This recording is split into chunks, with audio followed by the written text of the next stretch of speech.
في العام 1000 قبل الميلاد في دلفي وعلى جبل بارناسوس في اليونان القديمة كانت الغازات تتصاعد من شقوق في الأرض بشكل طبيعي لتعطي لهب، وكان الأمر عجيب في ذلك الوقت. ولكن مع تتالي الأعوام والأحداث بدأت أهمية هذا الغاز تتكشف في العام 500 قبل الميلاد. ففي العام 500 قبل الميلاد بدأ الصينيون في استخدام أنابيب الخيزران لنقل الغاز المتسرب من الأرض إلى السطح لحرق هذا الغاز واستخدامه لغلي مياه البحر للحصول على مياه صالحة للشرب.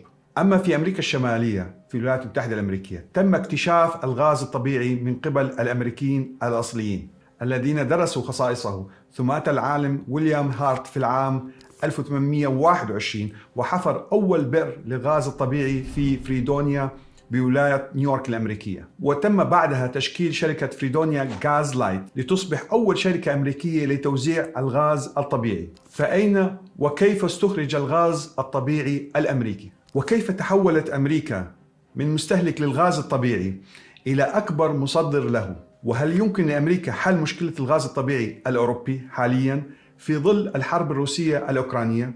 للجواب على هذه الأسئلة أنا محمد وحيد، السلام عليكم ويلا بينا.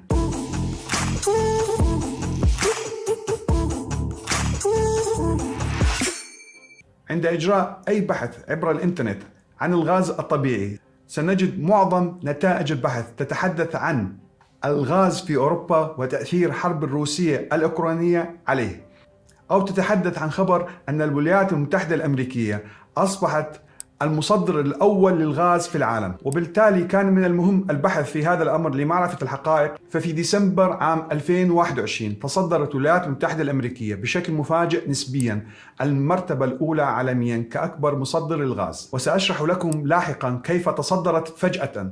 ولكن دعونا الآن نوضح بعض الأمور. إن أكثر دول مصدرة للغاز الطبيعي هي الولايات المتحدة الأمريكية وروسيا وقطر والنرويج. ويعتبر الغاز الطبيعي مصدر طاقة فعال ونظيف بالمقارنة مع النفط والفحم، وهو غاز خفيف فهو أخف من الهواء ويحتوي على كميات قليلة جدا من الرواسب. ويجب الانتباه أن هناك غاز طبيعي جاف وسائل. فما هو الفرق بين هذين النوعين؟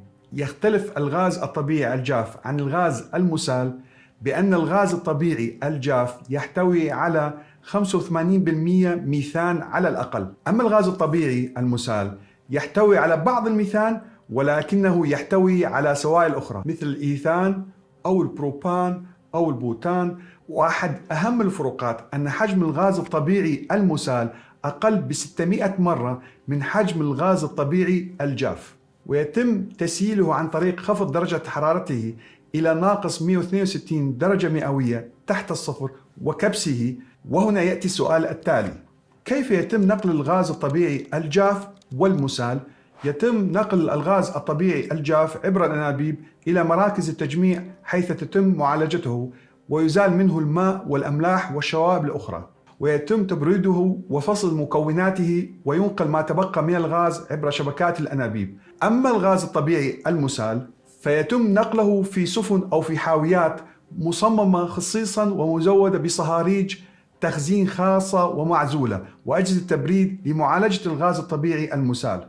ويتراوح حجم هذه السفن وحاويات هذه الغاز بين 100,000 متر مكعب إلى حوالي 217,000 متر مكعب، أي حوالي 130 مليار متر مكعب بعد إرجاعه إلى حالته الغازية.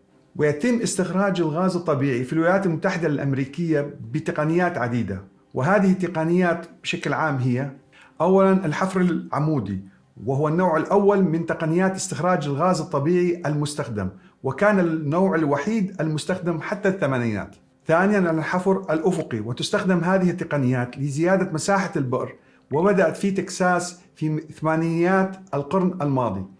لكن الطريقة الثالثة التي أثبتت نتائج جيدة هي التكسير الهيدروليكي، وهي طريقة حفر تصل لأعماق كبيرة وتفجر الآبار تحت الأرض لتكسير بقايا النفط، وتتميز بأنها أكثر سرعة. ففي عام 1947 تم الانتهاء من حفر 1.7 مليون بئر في أمريكا باستخدام هذه التقنية، مما أدى لإنتاج حوالي 600 تريليون قدم مكعب من الغاز الطبيعي.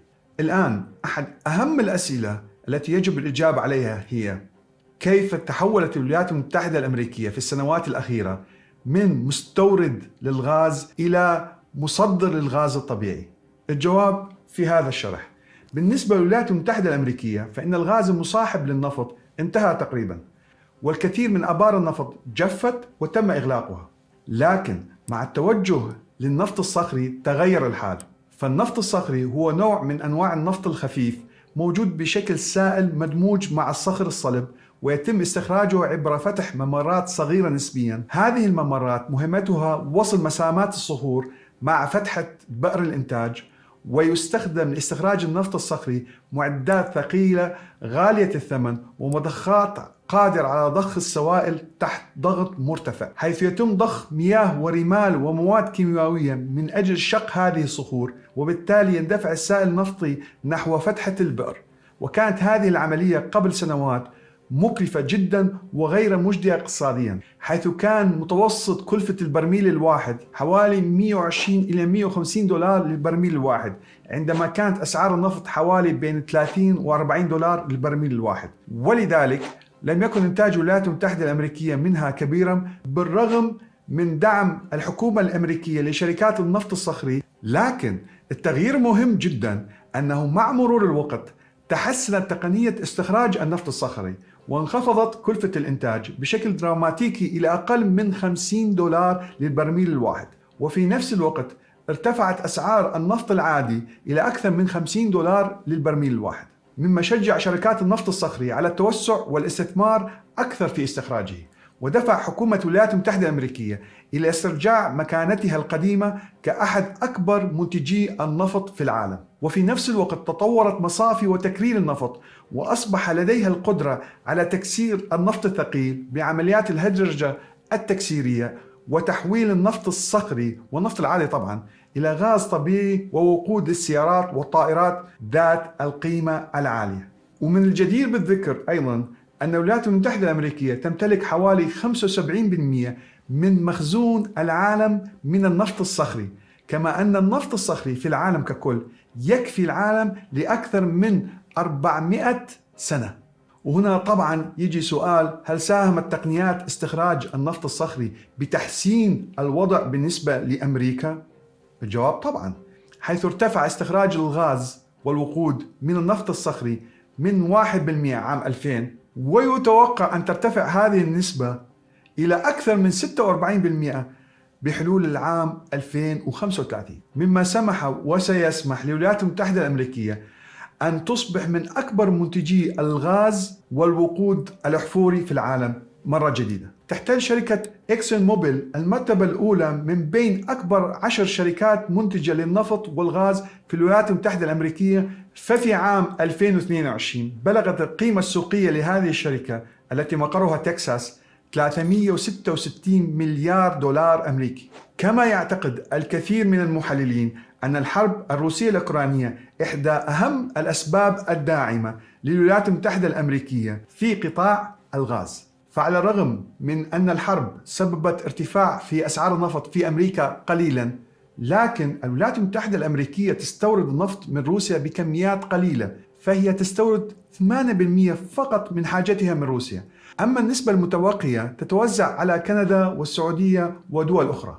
أما بالنسبة لأوروبا فتعتبر مشكلة الطاقة في أوروبا من أكبر المشكلات في الوقت الحالي بسبب الحرب الروسية الأوكرانية، حيث تعتمد أوروبا على روسيا في الحصول على أكثر من 40% من حاجتها من الغاز الطبيعي عبر سلسلة من خطوط الأنابيب.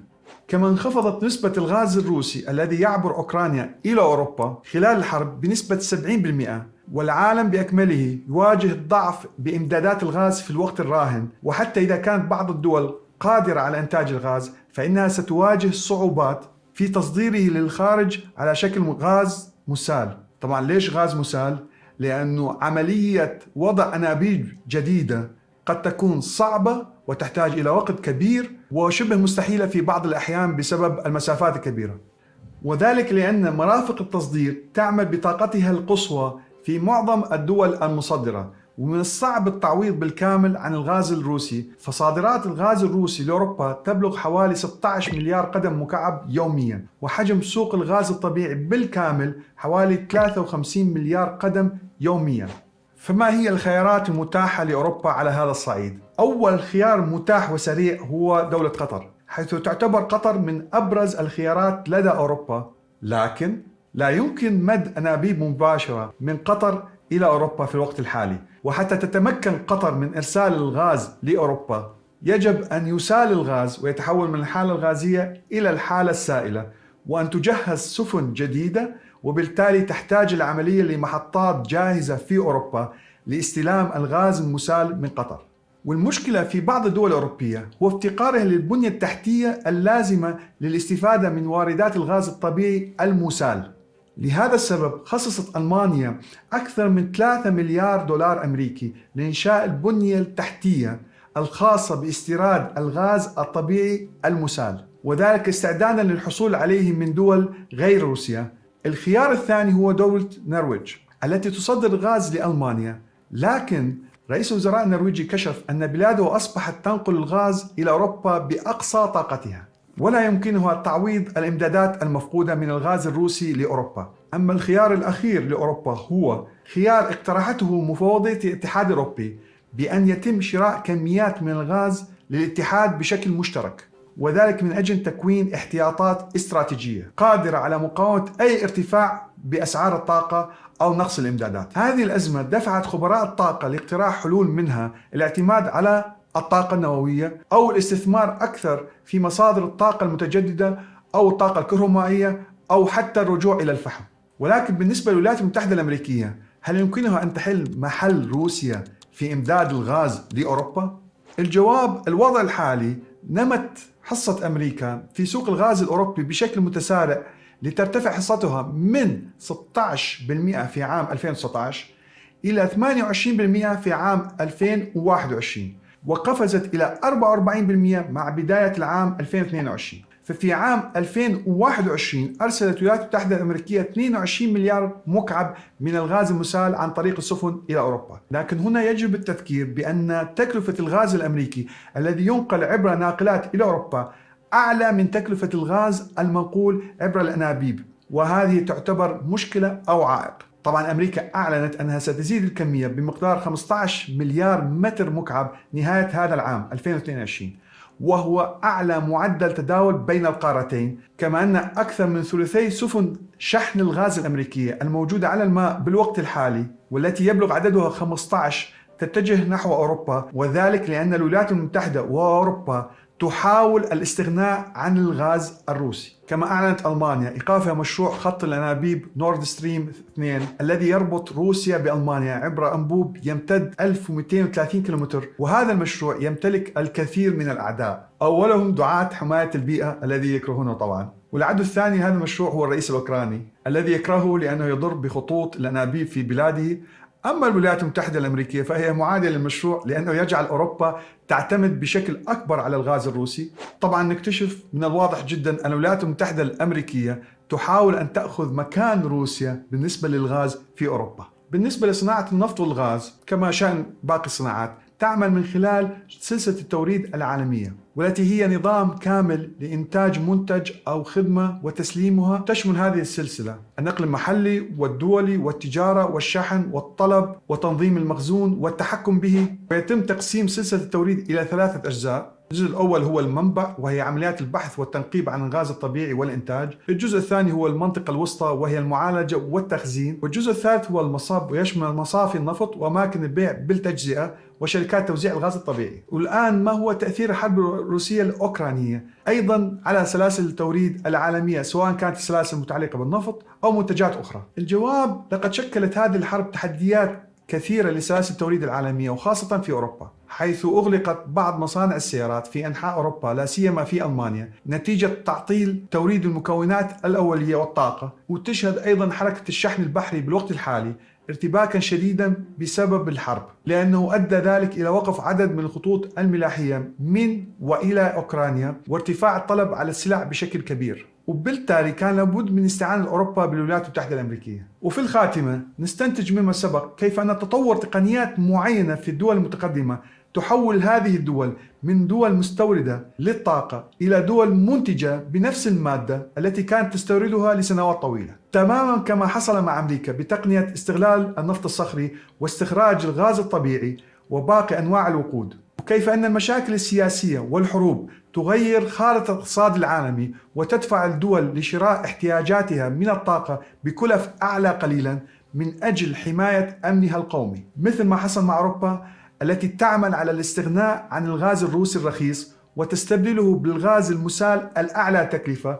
لذلك فإن الأمن القومي للدول في مجال الطاقة يهتم بتنويع مصادر الطاقة والتركيز والاستثمار على البحث العلمي من أجل إيجاد بدائل الطاقة الحالية أرخص ومن السهل الحصول عليها من دون تقديم تنازلات سياسية ضخمة. لذا فإن الدول ذات الرؤية الحكيمة تسعى جاهدة وبسرعة لاستغلال مكامن الطاقة داخلها أولا قبل التفكير بالاعتماد على استيراد من دول أخرى. وأصبحت هذه العملية سهلة نسبيا مقارنة بالماضي، لأن بعض التقنيات أصبحت متوفرة وبكلف معقولة مثل الطاقة الشمسية وطاقة الرياح وطاقة المياه في السدود، والتي تتوفر إمكانيات استخدامها ليس فقط في دول العالم المتقدم بل في دول العالم النامية، في أفريقيا، في جنوب أمريكا، في آسيا. إذا الموضوع أصبح إرادة سياسية حقيقية وخطة بعيدة المدى ووضع آلية للاستثمار المحلي في كل دولة في مجال الطاقة، حيث أن أغلب الدول تستطيع وضع منظومة عملية ومجدية اقتصاديا، مثلا الطاقة الشمسية لأغلب سكانها، واستثمار أسطح المنازل والبيوت والمساحات الفارغة من الأراضي، وإنتاج الطاقة محليا بطريقة نظيفة، وتقليل العبء الاقتصادي في استيراد الطاقة من دول أخرى. إذن هي مرة أخرى إرادة سياسية حقيقية ووعي جمعي في المجتمعات ووجود آلية للأفراد لكل شخص وعائلة وبيت لإنتاج الطاقة بنفسها. إذا كان لديكم أي تعليقات أو أفكار بالنسبة لهذا الموضوع شاركونا بها ليستفاد الجميع. شكرا جزيلا. السلام عليكم.